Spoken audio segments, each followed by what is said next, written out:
Welcome to our tutorial on how to mark a conversation as read after a specific time in Gmail on your PC. If you're tired of having unread emails cluttering your inbox, this tutorial is for you. We'll guide you through the steps to customize Gmail's settings to automatically mark conversations as read after a specific time. Let's get started. Step 1. Open Gmail on your PC. Step 2. In the top right corner, click on Settings. This will open a drop-down menu with various options. Step 3.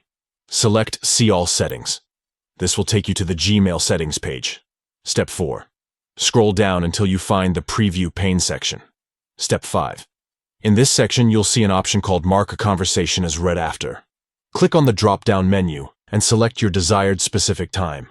By setting a specific time, Gmail will automatically mark conversations as read after the selected duration, helping you keep your inbox organized and clutter-free.